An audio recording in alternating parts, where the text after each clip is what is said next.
निसंदेह घर में किसी आयोजन को जो हम करते हैं उससे 10 गुना अधिक फल गोष्ठ में बताया गया है। गौशाला में कोई भी जप, कथा श्रवण आदि यदि गौशाला में सुना जाए तो घर से 10 गुना अधिक फल मिलता है, और उससे भी 10 गुना अधिक फल यदि नदियों के संगम स्थान पर जैसे प्रयाग आदि तीर्थों में किया जाए तो उससे भी 10 गुना अधिक फल है। लेकिन उससे भी 10 गुना अधिक फल यदि शिवालय में, किसी शिवालय में किया जाए तो उससे भी 10 गुना अधिक फल है। शिवालय से भी 10 गुना अधिक फल ज्योतिर्लिंग वाले स्थान पर यदि किया जाए तो उससे 10 गुना अधिक फल है। लेकिन सज्जनों माताओं,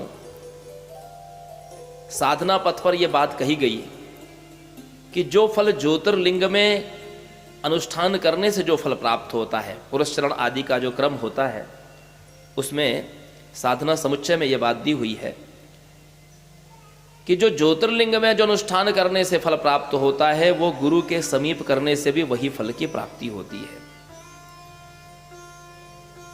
तो परम सौभाग्य यह है कि किन्हीं कारणों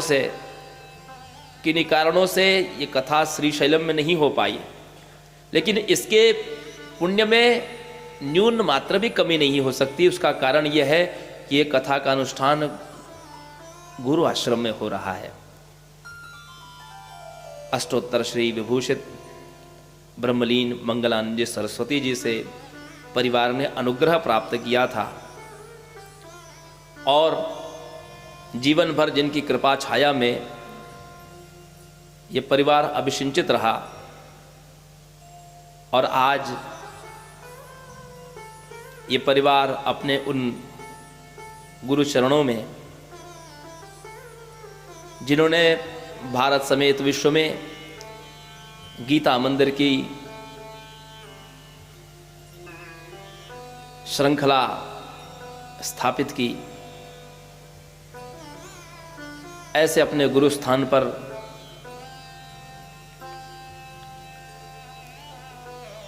यह गुरु दक्षिणा स्वरूप शिव महापुराण की कथा का आयोजन परिवार द्वारा किया जा रहा है। इसके लिए व्यासपीठ से आप सभी के लिए बहुत बहुत साधुवाद। आइए सज्जनों माताओं, मैं पुराण की ओर लेकर के चलता हूं।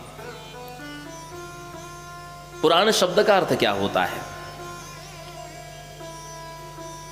पुरा भवम पुराणम, जो पहले हो चुका उसको कहते हैं पुराण, अथवा तो पुरापि नवम पुराणम, जो सदैव नवीन रहता है, नया रहता है, उसको भी पुराण कहते हैं।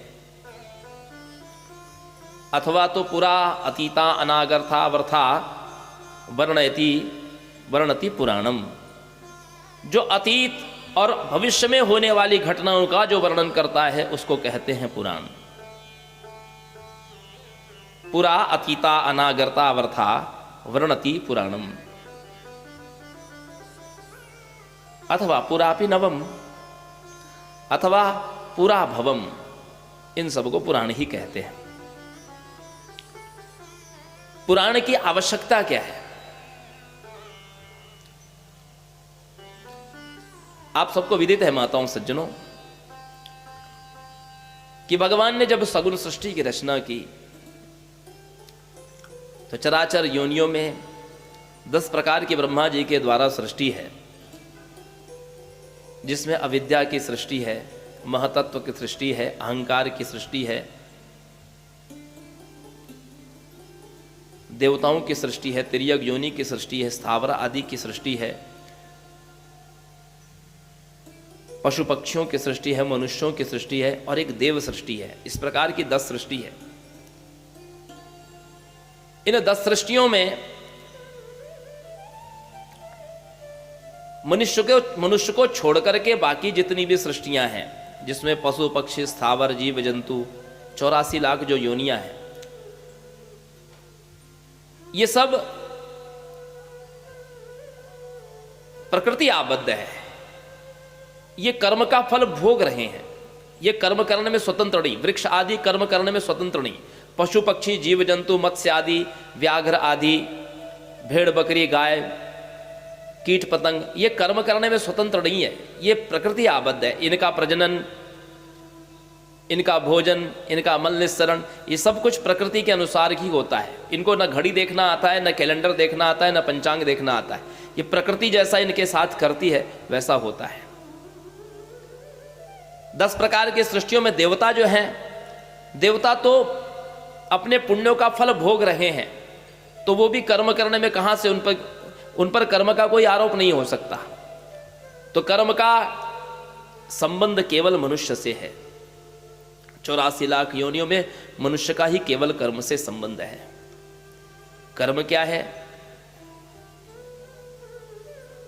वेदः प्रणीतो धर्मः यधर्मस्तद विपर्ययः। जो वेदों में प्रणीत है उसको धर्म कहा गया है, और जिसकी निषेध आज्ञा वेदों में की गई है उसको अधर्म कहा गया है। ये जो धर्म है इसी का स्वरूप है कर्म। सनातन काल में जब सृष्टि की उत्पत्ति हुई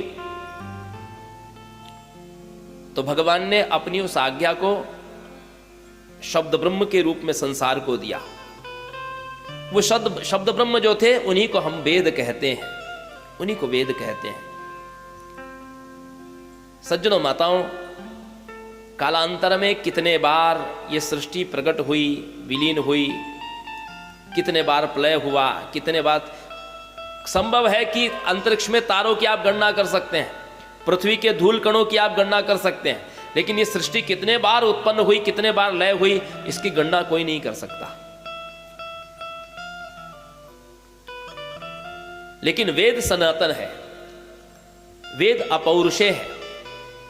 कोई व्यक्ति इस बात का कॉपीराइट नहीं कह सकता, दावा नहीं कर सकता कि वेद मेरे द्वारा रचित है। वेद अपौरुषेय है। वेदों में जो ज्ञान सन्निहित है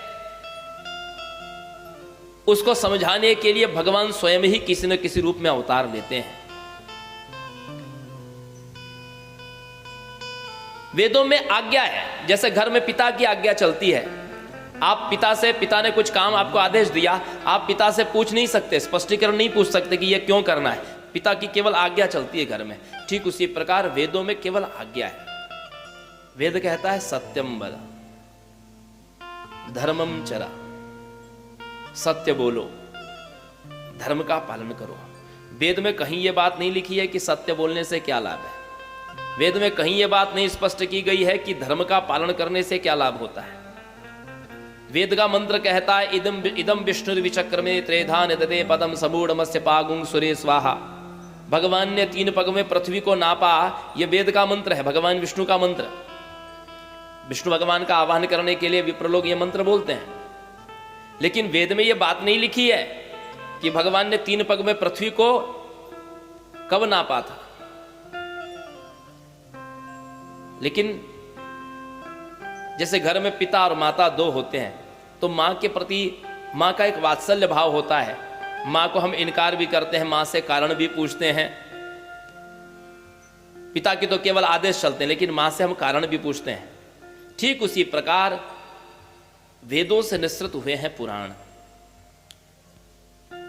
इन पुराणों ने हमको बताया कि सत्य बोलने से क्या लाभ होता है। सत्यवादी हरिश्चंद्र का चरित्र देख लीजिए, महाराज युधिष्ठिर का चरित्र देख लीजिए पुराणों में। यह सत्य बोलने से लाभ है। धर्मम चरा, धर्म का पालन करने से क्या लाभ होता है, यह पुराणों ने हमको बताया। भगवान श्री राम रामो विग्रहवान धर्मः, भगवान राम ने धर्म का पालन किया। तो राम जो एक नृपकिशोर थे, एक राजकुमार थे, वो परब्रह्म राम कहलाए। ये धर्म का पालन करने से लाभ हुआ। भगवान विष्णु ने 3 पग में पृथ्वी को कब नापा? श्रीमद् भागवत में, विष्णु पुराण में वामन चरित्र पढ़िए। वामन भगवान ने जब त्रिविक्रम रूप धारण किया श्री हरि विष्णु ने, तब भगवान ने 3 पग में पृथ्वी को नापा। ये सब पुराणों में हमको विश्लेषण मिलता है, स्पष्टीकरण मिलता है।